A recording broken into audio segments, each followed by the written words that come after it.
Who is ready for an opening video? It's been quite a while since we've done one of these. Comment down below which openings you want a system to, right? Nobody likes studying openings. Everybody likes beating openings, though. That's why I'm here. Let me know. So, day in the life of an average chess player. You study your openings. You're like, oh my goodness, I'm the best. I'm finally a good chess player. I can beat e4. I can beat d4. Let me play online and show the world what I learned. You start a game and your opponent plays c4. And you're like, oh my goodness, why is chess the worst game on planet Earth? Well, after this video, it'll still be the worst game on planet Earth, but it'll be just a little bit better. So I'm going to show you guys a system as to how to beat c4. Honestly, it works 100% of the time. And I'm not one to gas numbers like that. You really could do it 100% of the time, regardless of what your opponent does. Beautiful system, might I say. So I've beaten grandmasters with it, IMs, everything under the sun multiple times. I'm going to be showing you a 99% accuracy game I just got against a 2650. And then I'm going to show you the deviations or slight nuances on whether white decides to strike in the center immediately, decides to delay it, or decides to be passive in the center versus aggressive in the center. Kind of three different methods, all very easy. It's going to be an easy opening, right? I like easy openings. If I believed I could be Magnus Carlsen, I would study all these sharp things, but I'm not that delusional. I just like playing chess. So, pawn to e5, right? This is a reversed Sicilian, I guess you could call it.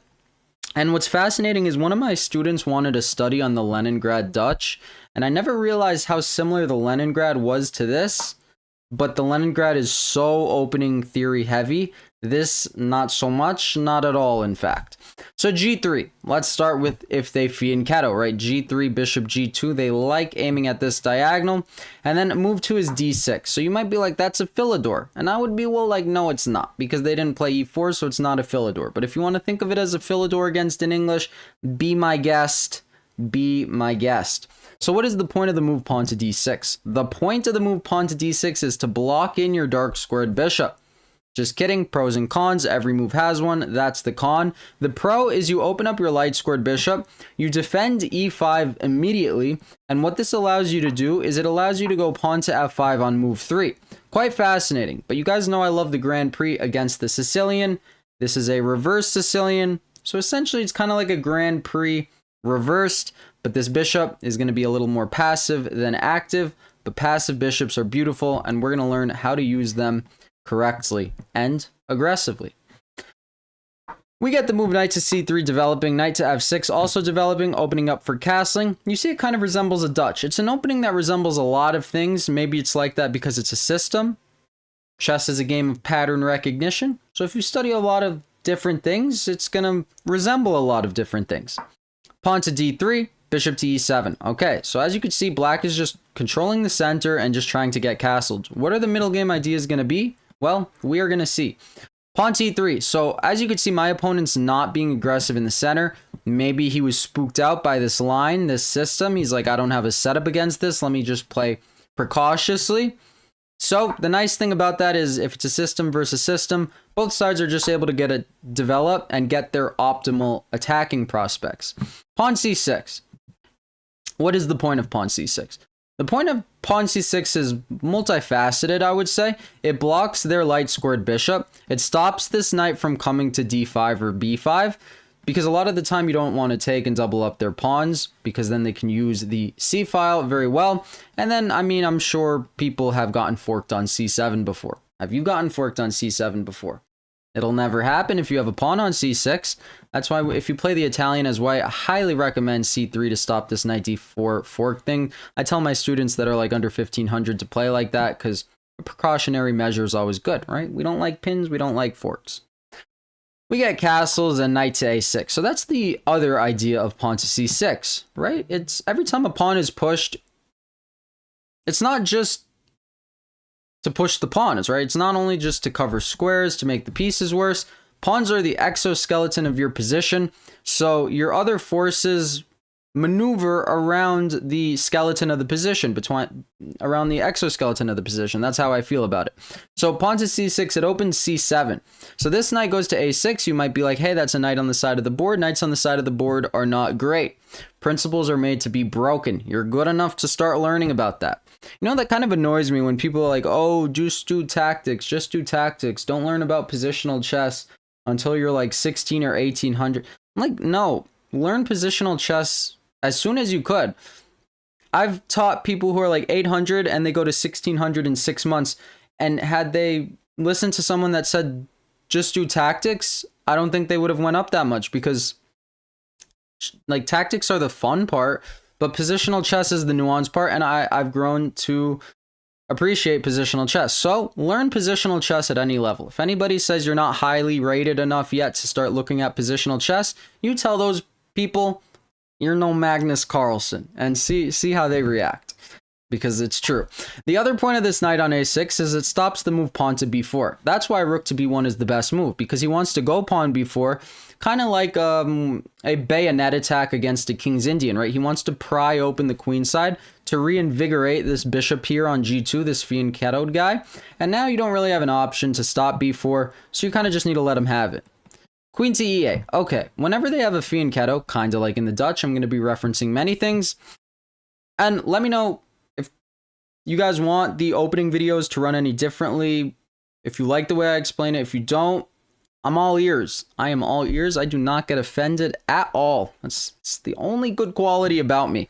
Queen to e8. What is the point of queen e8? Well, it's to go queen h5, right? Against the fianchetto, you can't infiltrate on the dark squares because the dark squares are blocked off. Are the light squares blocked off? No. That's why you rotate over to e8 to go h5. Kind of like in the Grand Prix when you go queen e1 to go queen h4, queen g3. Pawn to b4. We knew that was coming. He wants to go pawn to b5. But knight to c7, right? You created a pocket for the knight to jump to, so the knight jumps there, and now you're able to not have this move come with a tempo. So when he plays it, you don't directly need to respond to it. Pawn to b5 and bishop to d7. The reason bishop to d7 is a nice move is because, ironically, I would actually rather take with the bishop where it backwards guards the pawn and aims at the fianchettoed bishop. Typically, it's good to trade a non-fianchettoed bishop for the fianchettoed bishop, because the fianchettoed bishop provides protection to one's own king. So imagine this bishop not here. Look at h3, g2, f3. Very, very weak, light squared holes. This bishop, is it a tank? Not so much, so it's a favorable trade. B takes c6, do you take with the pawn or the bishop? Well, if you didn't zone out in the last 10 seconds, then you know you take with the bishop. And then here, he goes pawn to f3. So this guy was not on his game, right? What is this connect for? What is this? Are these bishops champions? No. I mean, they would get participation trophies. They wouldn't get any victorious trophies. No first, second, third, gold, bronze, silver. Just participation trophies. That's what you're into. Queen to h5. All right, dubious. Interesting move. Dubious move. Queen to h5 because it's just a system, and I just want to rook lift and checkmate my opponent. At the end of the day, I'm just a guy. I just want to rook lift and checkmate you. That's all. No beef. Maybe. Pawn to d4. He's striking into the center. Maybe the point is to go d5. Maybe the point is he wants me to take and open up his bishop, something of the sort. Now, we're not 1200s, right? It's not see a pawn, take a pawn. Always think about who the trade benefits. Does my bishop improve from the trade? No. Does his bishop improve? Yes. Maybe he would even take with the knight and get rid of this bishop. So his pieces in general would come to life with that trade, so don't trade. Pawn to b6. Why pawn to b6? Well, because if he is threatening pawn to d5, this would dislodge my bishop here from c6. And you see, if my bishop goes back, he would be able to win a pawn and have a rook on the 7th that I believe would be quite good, and also tie my rook down to the a file. So I didn't want any of that, so I went b6. I kind of like b6. Now, if he goes pawn to d5, he creates an outpost for us. A very good outpost, and keep that in mind. So pawn to d5, a mistake. Why is this a mistake? Because now his bishop is perma-bad. Is that a word? We're making it a word. And now, as you can see, this is an outpost. So remember how they say don't move the same piece twice in the opening? Again, principles are made to be broken. If that's an outpost, bring your knight back. Knight a6, knight c7, knight back to the side of the board, but it has aspirations, it has dreams to go to c5, and those dreams will not be stopped by anybody. So we get knight to c5. He could take this bishop. That's a knight. He could take this knight, and he does take the knight, right? People don't like outposted pieces. Now, do you take with the d pawn or the b pawn? Do you give him the open file? Yes, you do. Why? Because if you take with the d pawn, he has a clearance. Pawn to d6, pushing your bishop back, and you see everything just wakes up in his position immediately. One pawn move can change the whole dynamic of a position. So take with the b pawn, and I did take with the b pawn. We get knight to d3. Okay, he's can't really use the open b file so much right now. He's trying to get his knights into the board, and bishop to d8. I love when I play these retreating bishop moves, and they're the best move in the position. So keep that in mind. That passive bishop is going to be a monster in the theory that we're going to look at after this game. So bishop to d8, what is the point? Well, it can improve itself. It can stop the open file, cut off the open file. It opens up the 7th rank for defense, for offense, however you want to view it. So it's good stuff. We get queen e2, a move he will regret to have played later on. Bishop to a5. This game is coming to an end. Believe it or not, there's only like 4 more moves. We get bishop a5, threatening the knight. The knight comes to b5. Do you take the knight or no? I didn't. I wanted this bishop. I think it had good future prospects. So I go knight e8, defending against d6, defending against c7. And also remember, we wanted to rook lift. So now rook lifting is going to be quite easy. Pawn to f4. Why is that move a blunder? Well, this guy just couldn't hang. He cracked under pressure like all chess players do eventually. He lost a queen and then he resigned. So the reason I like this game is because even though he made a 1-move blunder, it's perfect opening that was shown, right? 22 moves, you got the setup you wanted, and it's a nice setup, might I say. Now let's get into some opening theory. Pawn to c4, pawn to e5, knight to c3, d6, and g3. Since g3 was played in the game, maybe let's look at knight f3 first. What do you do against knight f3? What is the point of knight f3? Well, arguably it's to play an earlier d4, I would say. So f5, it's not going to stop us. d4. Okay, what do? Do you take? Not so much. No, you don't. You go pawn to e4, gaining space. Now, I don't really think it makes any sense for this knight to come to d2 because it just blocks in the bishop, and you're going to get everything you wanted anyway. So the theoretical move is knight to g5. Now, there's a couple moves. You can go pawn to c6, but what I like to do is I like to go pawn h6. Right? If you're a beginner, if you're not a beginner, you can understand that you could play like this. There's no way for him to capitalize on this weakened diagonal over here on h5. So the knight is forced back, and then g5. You get a massive space advantage, which is quite nice. You're just going to go knight f6, bishop g7, and castles, and there's nothing he could do. Like if, for example, if he goes f3, you go knight f6. If he takes, I would argue his king is not the happiest guy in the world. Maybe knight f2, aiming in at this pawn, and I want to keep the theory light, but you're going to have the open f file once you castle. The theoretical move is for him to go knight to g1. And again, are you nervous about this? No, this is a very good position. So this, I would say, is line number 1. Line number 2 is going to be if they go for the fianchetto, kind of like we saw in the game. Bishop to g2, knight to f6, pawn to d3. All right. Waiting to strike in the center. And then rather than striking with d4 in the center, they actually like to strike with e4 in the center. What do you do here? Again, there's 2 lines. There's always this c6, knight a6, knight c7 maneuver, but I like games that are a little more complex, so I like to castle. You might be like, doesn't that lose a pawn? Well, we'll see what it loses and what it wins. You actually do take this pawn, and you might be like, what about b7? That's a long diagonal. Surely he's about to win a rook. The amazing thing about positions like this are you get completely active counterplay, right? Bishop takes rook, queen takes bishop. You're eyeing in on this rook on h1, and there's not so much you could do. What should he do in this position? Well, he can't go knight f3 because if he goes knight f3, he gets pinned and he just loses on the spot. That's all that happens. He just loses on the spot. f3, kind of the same story. You go knight c5. Who's stopping us from taking this pawn? Nobody. Nobody could stop us. You have the open f file, and surely he's going to get checkmated somehow, some way. Queen to f3 is his only move for semi-equality. You go queen takes f3, knight takes f3, and at the end of the day, what you get in this position is you get a bishop and a pawn for a rook. So you get 4 for 5, but can he castle? You could tell, be my guest, castle. If he doesn't know the rules, he'll attempt to. You call the arbiter order over. You gain some time on your clock, or he forfeits because he didn't know the rule. And yeah, you win the game. So you're going to win this pawn, and you might be like, you're not going to win this pawn because he's going to defend this pawn. Okay, but then you're just going to win the game immediately because of knight e4.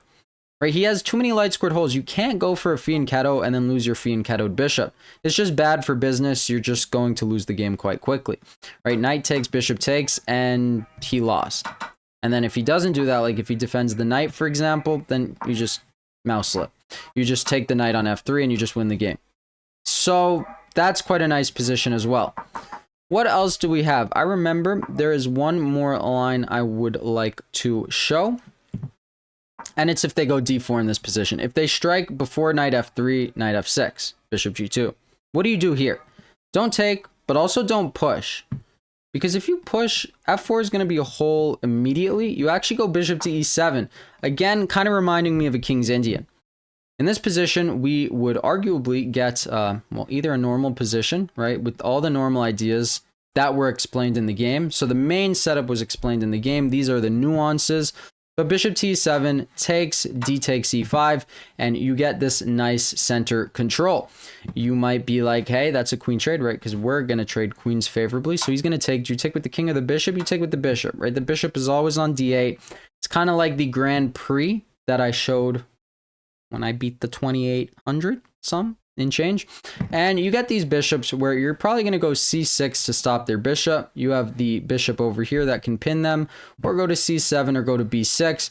And it's a queenless middle game. These are like my favorite. And your position is so not committed that it's hard for him to know which direction you're going to go into and which way you're going to opt to strike. So I hope you enjoyed this opening repertoire to defeat the English. Let me know if it works. Let me know if you enjoyed it. Good luck trying it. You can master it super quickly. I'll see you guys soon. Thank you for watching. Have a nice day. Peace.